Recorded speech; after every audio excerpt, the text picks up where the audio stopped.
Summer holidays வந்தாச்சு, நம்ம GT Holidays வந்தாச்சு. South India's #1 travel brand. Satyabama Institute of Science and Technology, admissions open. பாரம்பரியமான சுவையான புது அறிமுகம் KTV True Value Bronadile. Aadhav அர்ஜுனாவை இவர் கட்சியில் சேர்த்திருக்க கூடாது அப்படிதான் சொல்லுவாங்க. ஆதவ அர்ஜுனா பேசுறாரு, தமிழ்நாட்டில் மன்னராட்சி நடக்குது, அவர் அந்த முதலமைச்சர் பதவியிலேருந்து இறக்கணும், அதுக்காக நீங்கள்லாம் திமுகவுக்கு எதிராக ஓட்டு போடணும் அப்படின்னு பொதுமக்களை பார்த்து சொல்றாரு. பொதுமக்களை பார்த்து சொல்றவரு அவர் மாமனாரை பார்த்து சொல்லுவாரா? பொதுமக்களை பார்த்து நீங்க திமுகவுக்கு ஓட்டு போடாதீங்கன்னு சொல்றவரு அவர் மாமனாரை பார்த்து நீங்க திமுகவுக்கு பண உதவி பண்ணாதீங்கன்னு சொல்லுவாரா? உங்க மாமனார் உங்க சொல் பேச்சை கேட்க மாட்டாரு, ஆனா பொதுமக்கள் மட்டும் உங்க சொல் பேச்சை கேட்க. ஒரு அரசர் இருக்கிறாரு, அந்த அரசருக்கு 4-5 மகன்கள் இருக்கிறாங்க. அரசர் இறந்ததுக்கு அப்புறம் அந்த 4-5 பேர்ல யாரு அந்த நாட்டுக்கு அதிபராக வருவாங்க? யார் மூத்த பையனா? மூத்த பையன் தானே, ஸ்டாலின் மூத்த பையனா. ஸோ அங்கேயே அந்த மன்னராட்சின்றது அடிபட்டுருக்கு. உங்க அப்பா திரைத்துறையில இருந்தாரு, உங்களை திரைத்துறையில வளர்த்து விட்டாரு. கருணாநிதி அரசியல்ல இருந்தாரு, தான் பையனை வளர்த்து விட்டாரு. அது தப்புனா இது ரைட்டா?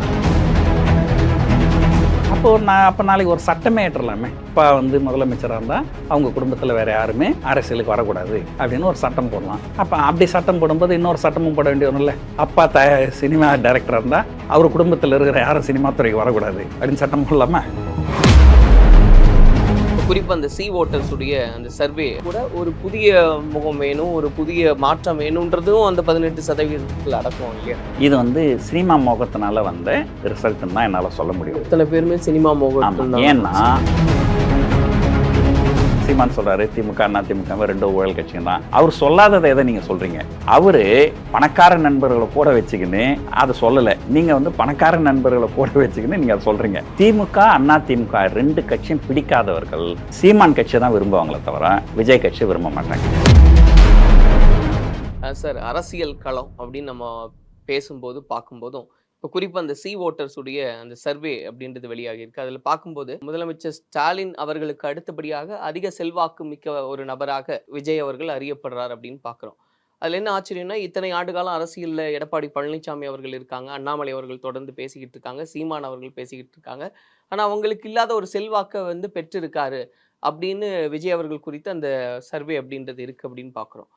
இது எப்படி இருக்குன்னு நீங்கள் பார்க்குறீங்க சார்? பொதுவாகவேங்க காலகாலமாகவே தென்னிந்தியா பொறுத்த வரைக்கும் குறிப்பாக தமிழகம் ஆந்திர பிரதேசம் இந்த 2 மாநிலத்திலையும் சினிமாவுடைய தாக்கம் இருந்துன்னு இருக்கு. ஸோ கிட்டத்தட்ட 1967 நினைக்கிறேன் திமுக ஆட்சிக்கு வந்தது. ஸோ அன்னையிலேருந்து இன்னைக்கு வரையுமே ஒரு சீஃப் மினிஸ்டராக இருக்கிறவங்க ஏதோ ஒரு வகையில் சினிமாவில் சம்மந்தப்பட்டு தான் இருக்கிறாங்க. அது எழுத்தாளராக இருக்கலாம், நடிகராக இருக்கலாம், ஏதோ ஒரு வகையில்.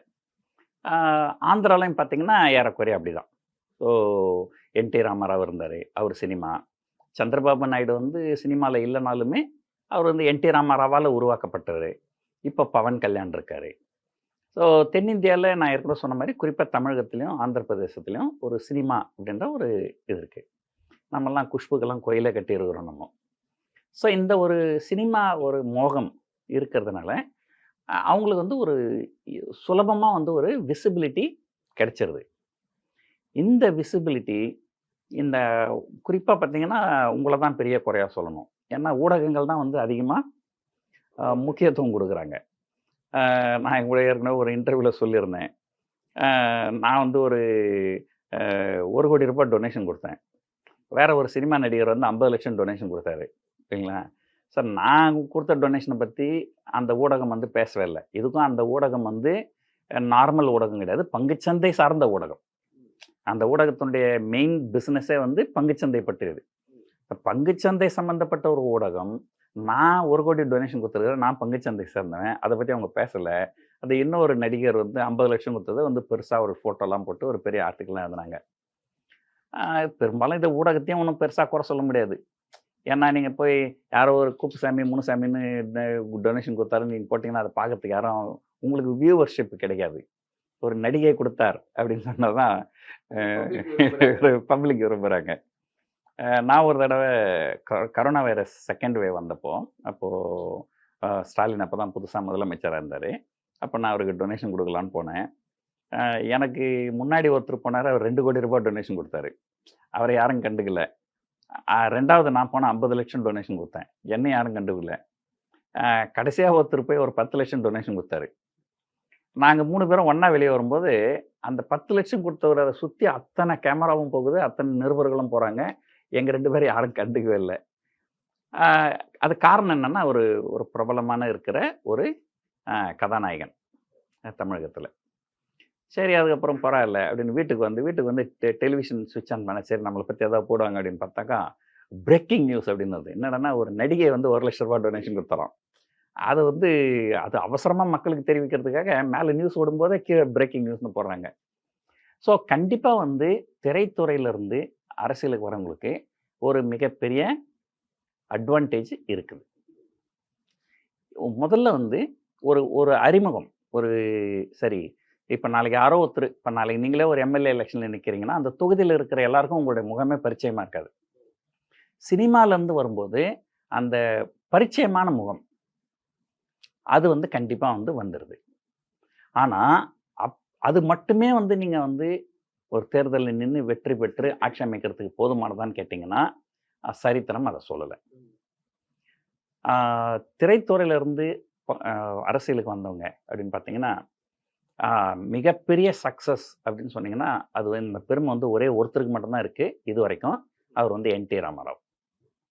நாமெல்லாம் வந்து இங்கே வந்து எம்ஜிஆரையோ ரஜினிகாந்தையோ நம்ம வந்து ஒரு ஹீரோவாக தான் பார்த்தோம். ஆனால் ஆந்திர மக்கள் வந்து என்.டி. ராமாராவை அவங்க ஹீரோவாக பார்க்கல, அவரை கடவுளாக தான் பார்த்தாங்க. ஸோ அந்த ஒரு பெரிய அட்வான்டேஜ் இருந்தது. இந்தியாவிலேயே ஒரு கட்சியை ஆரம்பித்து 9 மாதத்தில் அந்த மாநிலத்தினுடைய முதலமைச்சரான பெருமை வந்து என்.டி. ராமாராவுக்கு தான் உண்டு. சரி, நம்ம தமிழகத்துக்கு வரும். தமிழகத்தில் மிகப்பெரிய அளவில் வெற்றி பெற்றது யார் அப்படின்னு கேட்டிங்கன்னா, அது வந்து எம்ஜிஆர். அந்த எம்ஜிஆர் கூட வந்து நேரடியாக அரசியலுக்கு வரலை. வேற ஒரு இயக்கம், அதாவது திமுகன்ற இயக்கத்தில் சேர்ந்து அதில் கொஞ்ச நாள் இருந்து அதில் சில பதவிகள்லாம் அவர் வகித்து ஒரு அந்த திமுக தலைவர்களும் எம்ஜிஆருடைய ப்ராப்ளத்தை வந்து பயன்படுத்திக்கணும் அப்படின்னு நினச்சி அவருக்கு நிறைய கைட் பண்ணாங்க.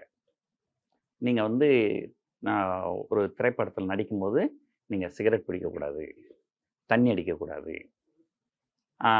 பெரும்பாலும் எம்ஜிஆர் படங்கள் பார்த்தோன்னா அவர் பொம்பளை பிள்ளை பெண்ணாடி கூட சுத்த மாட்டார். ஸோ ஒரு கதாநாயகி வந்து கனவு காணுவாங்க, அந்த கனவில் வந்து ஒரு டூயட் வரும், அதில் தான் எம்ஜிஆரும் கதாநாயகியும் டூயட் போடுவாங்க. ஸோ அந்த மாதிரி வந்து இவர் வந்து அதாவது அரசியலில் இருக்கிறவங்க ஒரு சமூகத்தில் ஒரு முன்னுதாரணமாக இருக்கணும். ஸோ அந்த முன்னுதாரணமாக நீங்கள் இருக்கணும் அப்படின்னு சொல்லி இது பண்ணாங்க. அதே போல் திமுக பிரச்சாரத்துக்கும் அவரை நிறைய பயன்படுத்திக்கினாங்க. நிறைய திரைப்படங்கள்லாம் பார்த்தீங்கன்னா, அந்த காலத்தில் அவர் பேண்ட்டு சட்டையை பார்த்தீங்கன்னா கருப்பு கலர் பேண்ட்டு சிகப்பு கலர் சட்டை தான் போட்டுருப்பார். ஏன்னா அது திமுகவுடைய கொடி அது. ஸோ இப்படி வந்து அவர் உருவாக்கப்பட்டார். அப்படி உருவாக்கப்பட்டப்போ வந்து அண்ணாவுக்கு பிறகும் அவர் நேரடியாக வந்து முதலமைச்சர் ஆகலை, கருணாநிதி தான் ஆனார். அதுக்கப்புறம் கருணாநிதிக்கு இவருக்கு ஏதோ ஒரு பிரச்சனை வந்து அப்போ வெளியே வரும்போது, அப்போ என்னாச்சு, வெளியே வரும்போது கூடவே நிறைய பேர் வந்து இவர் கூட வந்துட்டாங்க. நீங்கள் வந்து ஒரு பெரிய இயக்கத்தில் சேர்ந்து அதுலேருந்து ஒரு காலகட்டத்தில் நீங்கள் வெளியே வரும்போது உங்களை கூட சேர்ந்து நிறைய பேர் வருவாங்க. இப்போ வை. கோபாலசாமி எடுத்துக்கிட்டிங்கன்னா திமுகவில் இருந்தார். அவர் வெளியே போகும்போது நிறைய மாவட்ட செயலாளர்கள் வந்து அவர் கூட போயிட்டாங்க. அப்போ அது ஒரு ஸ்ட்ரென்த்து, அட்லீஸ்ட் ஒரு ஸ்டார்ட் பண்ணுறதுக்கு ஒரு ஸ்ட்ரென்த்து கிடச்சி. ஸோ இதே வந்து விஜய் வந்து என்னை பொறுத்த வரைக்கும் வேறு ஏதோ ஒரு கட்சியில், ஒரு உதாரணத்துக்கு அதிமுக அதில் சேர்ந்து கொஞ்ச நாள் பயணித்து அதுக்கப்புறம் வந்து ஒரு வெளியே வந்திருந்தார்னு வச்சுங்களேன், இந்த அதிமுகவில் இருக்கிற 2ஆம் கட்ட 3ஆம் கட்ட தலைவர்கள்லாம் நிறைய பேர் இவர் கூடவே வந்திருப்பாங்க. அப்போ வந்து யாருக்குமே வந்து இவங்க கட்சி தாவறாங்கன்ற ஃபீலிங் இருந்திருக்காது. ஏன்னா விஜயும் அதிமுகவில் தான் இருந்தார், இந்த மாவட்ட செயலாளர் அதிமுகவில் தான் இருந்தார். விஜய்க்கும் எடப்பாடிங்க ஏதோ பிரச்சனை, அவர் வெளியே போகும்போது நாங்கள் அவர் கூட போகிறோம், இது கட்சி தாவல் கிடையாது. ஆனால் இப்போ விஜய் வந்து தனியாக ஒரு கட்சி ஆரம்பிக்கும்போது அதிமுகவில் இருக்கிற மாவட்ட செயலாளர்கள் இல்லை முன்னாள் மந்திரிகள்லாம் வருவாங்கன்னா வரமாட்டாங்க. ஏன்னா இப்போ வந்தால் மக்கள் வந்து அது விரும்ப மாட்டாங்க, அது வந்து கட்சி தாவல் அப்படின்னு நினைப்பாங்க இல்லைங்களா. ஸோ இது வந்து ஒன்று. ஸோ என்னை பொறுத்த வரைக்கும் விஜய் பார்த்திங்கன்னா ஒரு அரசியலில் ஒரு ஆம்பிஷியஸாக இருக்கிறாரு அப்படின்னு தான் தோணுது. இல்லைனா வந்து வர சொல்கிறாரு, கூட்டணிக்கு ஒத்துக்கிறோம், எங்கள் கூட கூட்டணி வரவங்களுக்கு நாங்கள் ஆட்சியில் பங்கு கொடுக்குறோன்னு சொல்கிறாரு.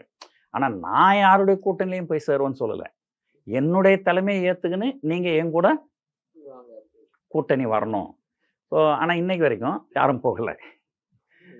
அதே போல் எடப்பாடி பழனிசாமி என்ன சொன்னார், நாங்கள் மெகா கூட்டணி அமைப்போம். இல்லைங்களா, மெகா இல்லை மைக்ரோ கூட்டணி கூட இன்னைக்கு வரைக்கும் அமையலை. ஏற்கனவே எங்கே இருந்தாங்களோ அங்கே தான் இருக்கிறாங்க. இருந்த ஒரு பிஜேபி கட்சி வெளியே போயிடுச்சு. ஸோ இதெல்லாம் வந்து எப்படி வரும்னா, அந்த ஒரு அதாவது ஒரு இவர் ஆம்பிஷியஸாக ரொம்ப டூ மச் ஆம்பிஷியஸாக இருக்கிறாரு. பட் அது வந்து அதுக்கு ஒர்த்து தானா, அவர் அந்த மாதிரி சாதிக்க முடியுமா அப்படிங்கிறது இன்னும் ஒரு வருஷத்தில் தெரிஞ்சிடும். பட் அது ஒரு ஸ்டபான முடிவுன்னு தானே சார் பார்க்கணும். ஏன்னா இப்போ நாங்கள் வந்து ஒரு மாற்றத்தை கொண்டு வரோம்னு சொல்கிற ஒருத்தர் ஒரு லாஜிக்கு நீங்கள் சொன்ன மாதிரி ஏடிஎம்கேவோட பயணப்பட்டு திரும்ப வெளியே வந்தால் வரும்போதே அந்த ஒரு பார்வையை நீர்த்து போயிடாதா? ஏற்கனவே இருக்கக்கூடிய ஒரு திராவிட கட்சியில் அவர் சேர்றாரு அப்படிங்கும்போதே அந்த நம்பகத்தன்மையை விட தனித்து நிற்கும் போது ஓகே அவர் ஸ்டபானா நிற்கிறாருப்பா, அதனால நம்ம அவங்களுக்கு ஆதரவு கொடுக்கலாம். நீங்கள் சொல்கிற லாஜிக் வந்து சீமானுக்கு ஒத்து வரும். இல்லை, சீமான் அவர்களுக்கே ஒத்து வருதுங்கும் போது இவருக்கு ஒரு ஃபேஸ் வேல்யூவும் இருக்கு. இல்லை, அதுதான் நான் சொல்கிற பாயிண்ட் என்னென்னா, சீமான் வந்து எனக்கு திராவிட கட்சிகள் பிடிக்காது, 2 தான் பெரிய திராவிட கட்சிகள், 2 பேருமே வந்து நேர்மையற்றவர்கள், ஊழல் செய்கிறவங்க, இதுக்கு மாற்று சக்தியாக நான் வரேன் அப்படின்னு சொல்கிறாரு. தமிழ் தேசியம். ஆமாம், கொள்கை விட்டுருங்க, அது ஒரு மாற்று சக்தியாக நான் வரேன் அப்படின்னு சொல்கிறாரு இல்லைங்களா. இது வந்து சீமானுக்கு ஒத்து வருது. ஏன்னா இன்னைக்கு வரைக்கும் அவர் வேற யார் கூடவும் கூட்டணி வைக்கல. ஏன்னா அவர் சொல்கிறாரு, நான் வந்து அதாவது எந்தெந்த கட்சிகள் மேலே ஒரு ஊழல் குற்றச்சாட்டு பொதுவாக இருக்குதோ அவங்க கூட நான் கூட்டணி சேர மாட்டேன். இது வரைக்கும் அவர் கூட்டணி சேர்றதுக்கு யோசனை பண்ண ஒரே கட்சி விஜயோட கட்சி தான். ஆனால் விஜய் கட்சிக்கும் இந்த சீமான் பேச்சுவார்த்தை நடத்தின வரைக்கும் இவங்க மேலேயே எந்த வித ஒரு குற்றச்சாட்டும் கிடையாது. நீங்கள் பதவிக்கு வந்தால் தானே ஊழலை பண்ண முடியும், பதவிக்கு வரல இல்லையா, அப்படி இருக்கு. ஆனால் விஜய் பார்த்திங்கன்னா நிறைய கருத்துக்கள் வந்து மாறுபட்ட கருத்துக்கள் நிறைய வருது. ஒன்று, மாநில மாவட்ட செயலாளர் பதவிக்கே வந்து காசு வாங்குறாங்க அப்படின்ற ஊழல் குற்றச்சாட்டுகள்லாம் வந்து பதவிக்கு வந்து பதவியை துஷ்பிரயோகம் பண்ணி அது மூலமாக பண்ணுற ஊழல் வேறு, அது பெரிய லெவலில் இருக்கும். இவங்க வந்து ஒரு பதவியை ஒருத்தர் கொடுக்கணுன்னாலே அவங்கக்கிட்ட வந்து காசு வாங்குறாங்க அப்படிங்கிற ஒரு குற்றச்சாட்டு வந்திருக்கு. இது வந்து ஒன்று. ரெண்டாவது, ஆதவ அர்ஜுனாவை இவர் கட்சியில் சேர்த்துருக்கக்கூடாது அப்படி தான் சொல்லுவேன். ஏன்னு சொன்னாக்கா, ஆதவ அர்ஜுனா பேசுகிறாரு, தமிழ்நாட்டில் மன்னராட்சி நடக்குது, ஸ்டாலின் அவர் வந்து அந்த முதலமைச்சர் பதவியிலேருந்து இறக்கணும், அதுக்காக நீங்கள்லாம் வந்து திமுகவுக்கு எதிராக ஓட்டு போடணும் அப்படின்னு பொதுமக்களை பார்த்து சொல்கிறாரு. சார், பொதுமக்களை பார்த்து சொல்கிறவர் அவர் மாமனாரை பார்த்து சொல்லுவாரா? பொதுமக்களை பார்த்து நீங்கள் திமுகவுக்கு ஓட்டு போடாதீங்கன்னு சொல்கிறவர் அவர் மாமனாரை பார்த்து நீங்கள் திமுகவுக்கு பண உதவி பண்ணாதீங்கன்னு சொல்லுவாரா? ஸோ ஆதவ அர்ஜுனோடைய மாமனார் 500 கோடி ரூபாய்க்கு மேலே திமுகவுக்கு எலக்டோரல் பாண்டு மூலமாக பணம் கொடுத்துருக்கிறார். ஸோ ஒரு ஸ்டாலின் அவர் வந்து வாரிசு அரசியல், மன்னராட்சி, அவர் ஆட்சி அங்கே இருக்கக்கூடாது, அந்த ஆட்சி அகற்றணும் அப்படின்னு நீங்கள் சொல்கிறீங்க. உங்கள் மாமனார் போய் அவங்களுக்கு 500 கோடி ரூபாய் கொடுக்குறாங்க. ஸோ இப்போ கேள்வி என்னென்னா, உடனடியாக இவர் என்ன சொல்கிறாரு, எனக்கும் என் மாமனாருக்கும் சம்மந்தம் இல்லை. ஓகே, உங்களுக்கும் உங்கள் மாமனாருக்கும் சம்மந்தம் இல்லை, அது வேறு விஷயம். ஆனால் நான் கேட்குற கேள்வி என்னென்னா, நீங்கள் பொதுமக்களை பார்த்து நீங்கள் ஸ்டாலினுக்கு எதிராக வாங்கன்னு சொல்கிறீங்க இல்லையா? உங்கள் மாமனாருக்கும் உங்களுக்கு சம்மந்தம் இல்லை, அதனால் உங்கள் மாமனார் வந்து உங்கள் சொல் பேச்சை கேட்க மாட்டார். உங்கள் மாமனார் உங்கள் சொல் பேச்சை கேட்க மாட்டார், ஆனால் பொதுமக்கள் மட்டும் உங்கள் சொல் பேச்சை கேட்கணுமா? அந்த ஒரு கேள்வி வருமா வராதா? ஸோ ஒரு திமுகவுக்கு 500 கோடி ரூபாய்க்கு மேலே எலக்ட்ரல் பாண்ட் மூலமாக டொனேஷன் கொடுத்த குடும்பத்திலேருந்து ஒருத்தரை விஜய் வந்து தங்கட்சியில் சேர்த்துட்டுருக்காரு. அப்போது இவங்க ஒன்று திமுக எதிர்த்து பேசுகிறதோ அது வந்து ஒரு உதட்டளவில் தான் இருக்குது அப்படின்ற அர்த்தம் தான் வருது இல்லைங்களா?